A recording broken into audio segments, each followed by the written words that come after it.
আউযুবিল্লাহি মিনাশ শাইতানির রাজিম বিসমিল্লাহির রহমানির রহিম। সম্মানিত দর্শকবিন্দু, পুষ্টি কথার পক্ষ থেকে আপনাদের সবাইকে সালাম জানাচ্ছি। আসসালামু আলাইকুম। আমরা আজকে আলোচনা করব পরিমিত হাঁটি বাই হৃদরোগ, ব্লাড সুগারের ঝুঁকি কমায়। আসলে হৃদরোগটা হঠাৎ আসে না, ডায়াবেটিসটা হঠাৎ আসে না। এটা দীর্ঘ 10 থেকে 15 বছর যাবৎ এই ঝুঁকিগুলো আমাদের বডিতে আসা শুরু হয়। ঝুঁকি আসলে যদি আমরা বুঝতে পারি তাহলে আমাদের এই রোগগুলো থেকে আমরা মুক্তি পেতে পারি।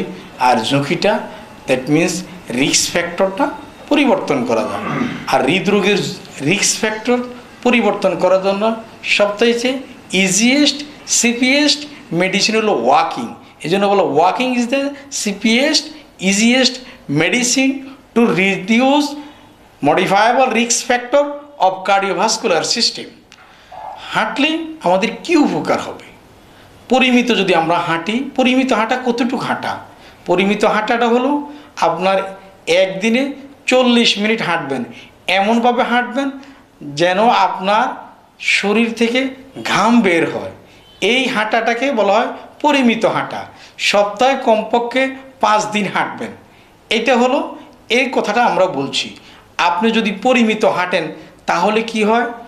আমাদের দেহের প্রতিটি কোষ কলায় অক্সিজেন, ভিটামিন, খনিজ উপাদান পৌঁছে যায়। অর্থাৎ মেটাবলিজমটা খুব ভালোভাবে হয়। মেটাবলিজম যখন ভালোভাবে হয় তখন আমাদের হার্টের রিস্ক ফ্যাক্টরগুলো ধীরে ধীরে চলে যায়। এটা আমাদের চিন্তা করতে হবে।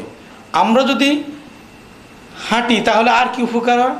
আমাদের কোলেস্টেরল লেভেল, বিশেষ করে শত্রু কোলেস্টেরল, টোটাল কোলেস্টেরল, ট্রাইগ্লিসারাইড, এলডিএলটা কি করে? আমাদের রক্তনালীর এন্ডোথেলিয়াল লেয়ারের ভিতরে সে অ্যাথ্রোমা ফর্মেশন করে, যেটাকে বলে অ্যাথ্রোস্ক্লেরোসিস। এই অ্যাথ্রোমাটা হলো হার্ট অ্যাটাকের মূল সিড বা মূল বীজ। এই অ্যাথ্রোমাটা ফর্মেশনের জন্য প্রয়োজন হলো এলডিএলের অক্সিডেশন। যদি আমরা নিয়মিত হাঁটি তাহলে আমাদের রক্তনালীর মাঝে হাই ডেন্সিটি লিপোপ্রোটিন এইচডিএলটা বেড়ে যায়। এইচডিএলটা যখন বেড়ে যায় তখন কি হয়? আস্তে এন্ডোথেলিয়াল লেয়ারের ভিতরে অতিরিক্ত অবাঞ্ছিত চর্বিটা চলে যায়। চর্বি যখন চলে যায় তখন হার্ট অ্যাটাকের ঝুঁকি আর থাকে না। এবং কি হচ্ছে? কোলেস্টেরল লেভেল কমে যাবে। কোলেস্টেরল লেভেল যে কমে যাচ্ছে তার কি প্রমাণ? বুক যে ভারবার ছিল, বুকে ব্যথা ছিল, এটা কমে যাবে। আমাদের এ জায়গার ব্যথা কমে যাবে, গাড়ের ব্যথাটা কমে যাবে এবং আমাদের শ্বাসটা নেওয়া সহজ হবে। এতে বুঝবো যে কোলেস্টেরল লেভেলটা কমে যাচ্ছে।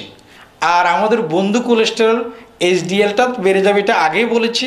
এইচডিএলটা বেড়ে গেলে আমাদের শরীরটা অনেক আরামদায়ক লাগবে।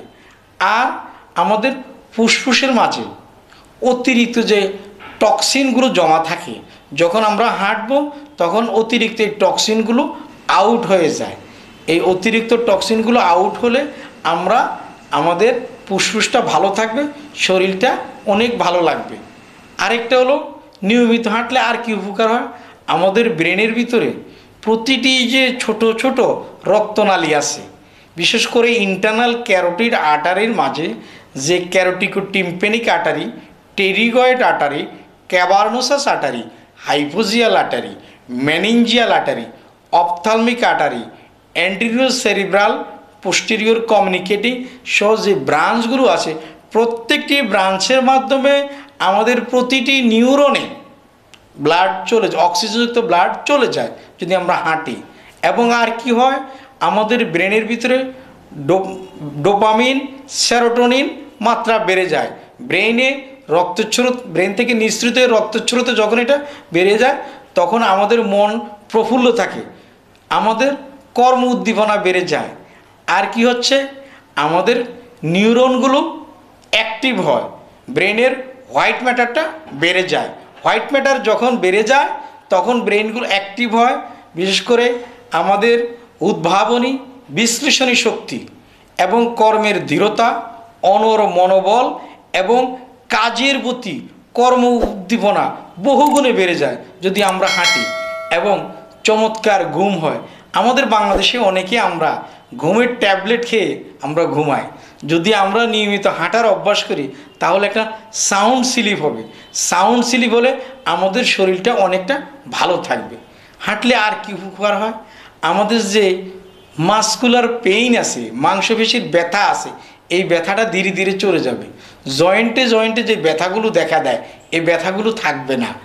এবং আর কি হবে, বিশেষ করে মাংসপেশি যেখানে রিজিড হয়ে গেছে এই অর্থাৎ দৃঢ়তাটা ছেড়ে দিবে এবং আমাদের টোটাল বডির ভিতরে খনিজ উপাদান, ভিটামিন এটা ছড়াতে থাকবে।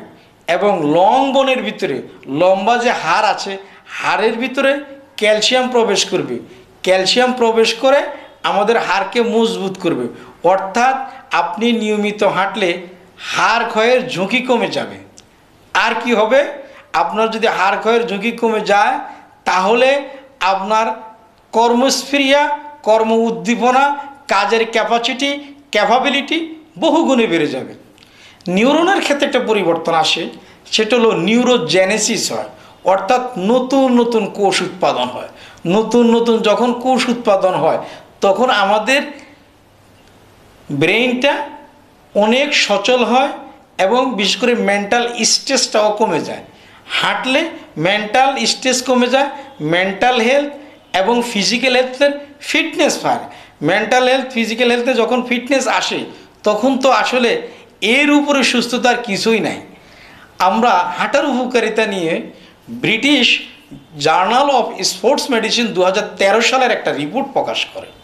এই রিপোর্টটা হলো, যদি কেউ নিয়মিত হাঁটে তাহলে তার বডির বিএমআই, বডি মাস ইন্ডেক্স, অবাঞ্ছিত ওজন কমে যাবে, সিস্টোলিক প্রেশার, ডায়াস্টোলিক প্রেশার কমে যাবে, মাসকুলার পেইন দূর হবে, হার্ট রেট স্মুথলি চলবে এবং হার্টের যে কতগুলো কাজ আছে, অটোমেটিসিটি, ধর্ম বা কাজ বলি যেটাকে, অটোমেটিসিটি, অটোরিদমিসিটি, অরল নাল ল, প্র্যাঙ্ক স্ট্যান্ডিং ল, টনিসিটি, হার্টের এই ধর্মগুলো ঠিকঠাক, প্রপার্টিসগুলো ঠিক থাকবে এবং হার্ট ভালোভাবে কাজ করবে।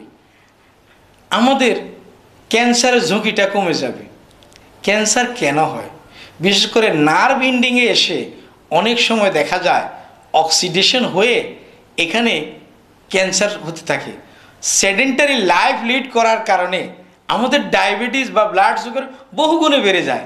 যদি আমরা হাঁটি তাহলে সেডেন্টারি লাইফ লিড করার যে ক্ষতিকারক দিকটা এটা থাকে না এবং আমাদের ক্যান্সারের ঝুঁকি কমে, আমাদের হার্ট অ্যাটাকের ঝুঁকি কমে, বোন লস বা হাড় ক্ষয়ের ঝুঁকি কমে, থাইরয়েডের ঝুঁকি কমে যায় এবং টোটাল ব্লাডের ভিতরে যে সার্কুলেটরি, টোটাল ব্লাড সার্কুলেটরি সিস্টেমটা, এই সিস্টেমটা ডেভেলপ হয়।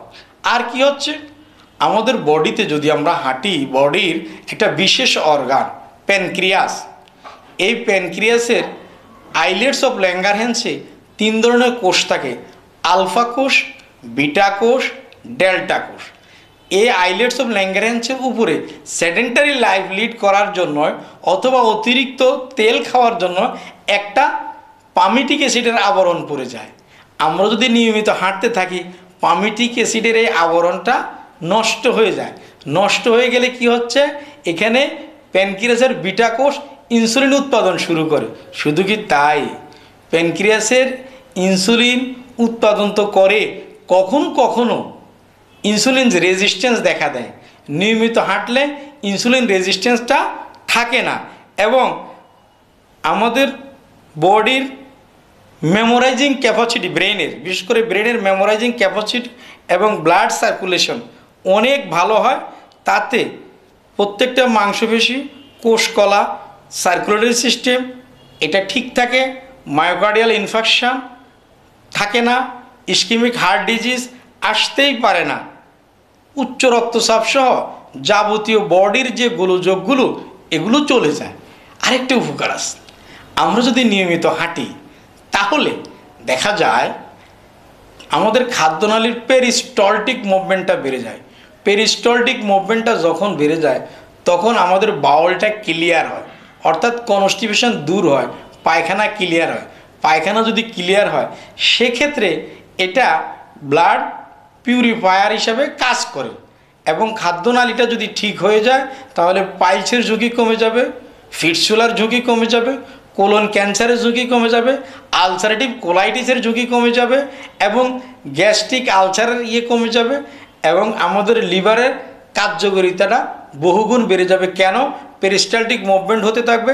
এখান থেকে পোর্টাল ভেনের মাধ্যমে আমাদের লিভারের ভিতরে খাদ্যের রস পৌঁছে যাবে এবং লিভার ভালো থাকবে, মেটাবলিজমটা সুন্দর হবে। এই জন্য বলে থাকি পরিমিত হাঁটি ভাই হৃদরোগ ডায়াবেটিসের ঝুঁকি কমায়।